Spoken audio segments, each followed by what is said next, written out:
Bueno, vamos a hablar ahora de la escuela del aprendizaje. Esta es una de las escuelas que a mí más me gustan porque concibe la estrategia como un proceso emergente, es decir, que nace de la organización, del colectivo. Aquí la estrategia se concibe más como un proceso colectivo donde los diferentes miembros de la organización participan y a lo largo del tiempo van sacando ideas, van generando que muchas veces terminan convirtiéndose en estrategias muy exitosas. Es decir, acá no es tan fácil separar la formulación de la aplicación de la estrategia, ¿sí?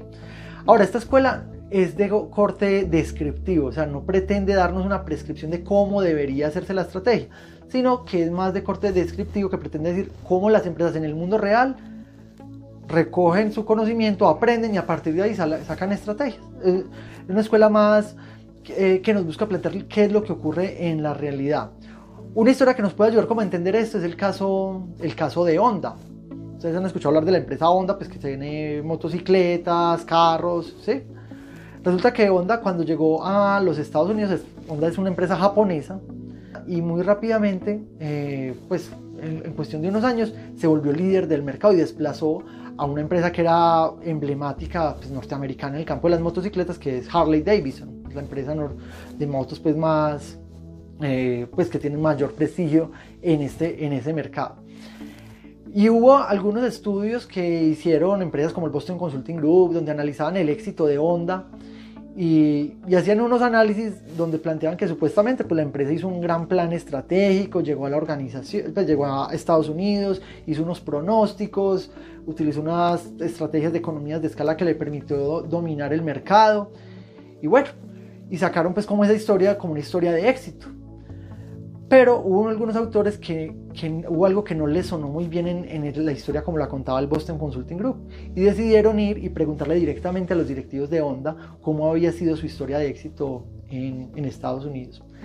Y lo que descubrieron fue una historia totalmente diferente.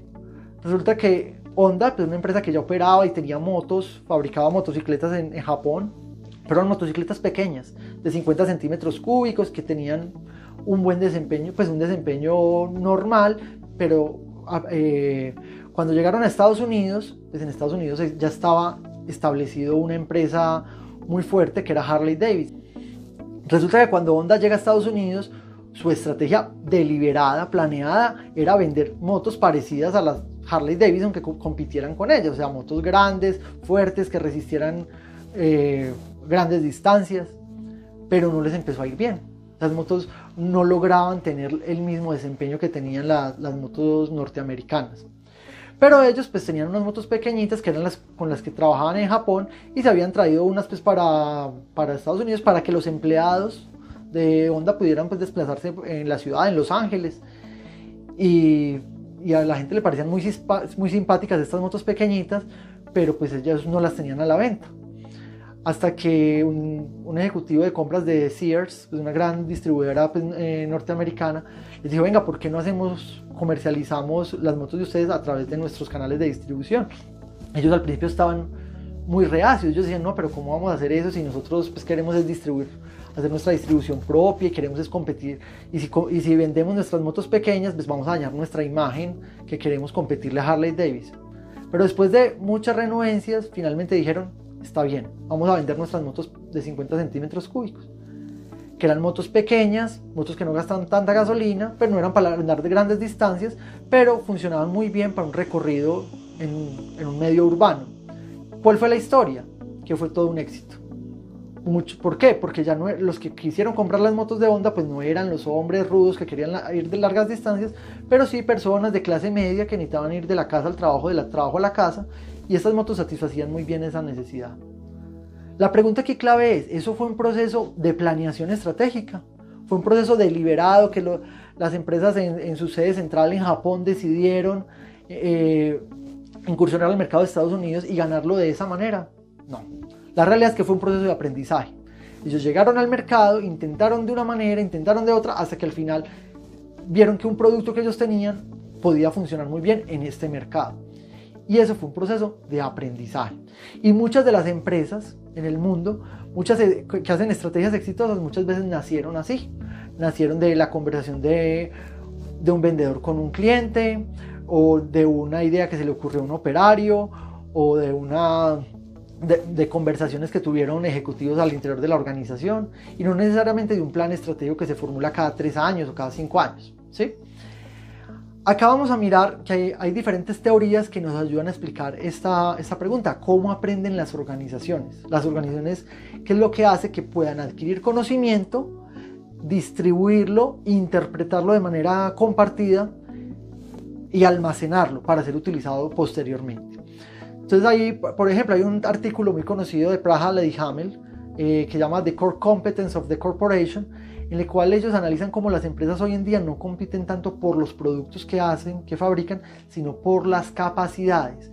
Es decir, aquello que saben hacer, que es lo que les permite finalmente hacer esos productos con los cuales compiten. Y la invitación que hacen es como la alta dirección debe preocuparse más que por los productos, por el desarrollo y gestión de esas capacidades centrales, aquello que les permite hacer muy bien las cosas. Algo de esto lo vamos a ver cuando hablemos de las teorías de recursos y capacidades, sobre todo cuando pensamos en el diagnóstico interno que se hace de las organizaciones. También está la teoría de la gestión del conocimiento. Los autores japoneses Nonaka y Takeuchi, que analizaron cómo las empresas crean conocimiento a través de la interacción de dos tipos de conocimiento, lo que llamamos el conocimiento tácito y el conocimiento explícito. ¿Qué es el conocimiento tácito? Aquel conocimiento que está en la mente de los individuos. Por ejemplo, ustedes saben nadar, ¿sí? O saben montar en bicicleta, pero es difícil que si usted le va a explicar a otra persona cómo se monta en bicicleta o cómo hace usted para nadar, es difícil explicarlo en palabras. Usted sabe hacerlo y usted tiene la claridad de que usted tiene ese conocimiento, pero no es fácil explicarlo. Los conocimientos explícitos son aquellos que sí se pueden codificar, que uno los puede pasar a un manual, convertir en un proceso, ¿sí? En las empresas hay ambos tipos de conocimientos, tácitos y explícitos. Y Nonaka y Takeuchi lo que nos analizan es cómo los conocimientos tácitos y explícitos se combinan en una espiral donde hay unos procesos de socialización, que es decir, convertir el conocimiento tácito de unas personas, pasarlo a otras personas de manera tácita. La externalización, es decir, cómo yo convierto esos procesos tácitos en explícitos. Por ejemplo, cuando yo le digo a una persona de la organización que algo que sepa hacer, me lo convierta en un proceso, hagamos un levantamiento del proceso. Esa es una forma de externalización. La combinación, es decir, la articulación de conocimientos explícitos con otros conocimientos explícitos. Y la internalización, que es cuando yo cojo conocimientos explícitos y los transmito a otros individuos a través del entrenamiento, la capacitación, hasta que se vuelven tácitos. Es decir, que la persona ya los interioriza y no necesita tenerlos codificados, sino que ya los almacena directamente en su mente. Esa sería la internalización. Esos autores nos hablan que estos 4 procesos, en la medida que se desarrollan en la organización, nos generan lo que llama la gestión del conocimiento. Y esas también las teorías del aprendizaje organizacional. ¿Cómo aprenden las organizaciones? Hay diferentes corrientes. Por ejemplo, Crossan, Lane y White son los autores que nos hablan de cómo el conocimiento individual, que nace pues de esa intuición, se integra en los equipos de trabajo, se interpreta y finalmente se institucionaliza hasta convertirse en conocimiento colectivo, conocimiento organizacional. Todas esas teorías, como veremos, no nos dicen tanto, no nos dicen cómo se debe hacer una estrategia en una empresa, sino que nos dicen que en la medida que nosotros trabajamos por desarrollar esas capacidades, esa capacidad de aprender, esas capacidades dinámicas de la organización, vamos a lograr que la empresa sea más competitiva y esté más preparada para generar ventajas competitivas y sostener esas ventajas competitivas en el mercado. Algunas críticas que se le hacen a la escuela del aprendizaje, pues es una escuela que, como vemos, no nos da una orientación de cómo debería hacerse la estrategia. Entonces, para un directivo que le digan, bueno, simplemente vaya ensayando cosas a ver qué le funciona, pues eso tampoco le va a servir. Entonces, no se trata tanto de que entonces no hagamos planes estratégicos porque lo que uno planea no va a salir. No, uno hace planes estratégicos, hay que hacerlos, pero entender que las estrategias se pueden ir alimentando de esos procesos emergentes que van surgiendo de diferentes partes de la organización.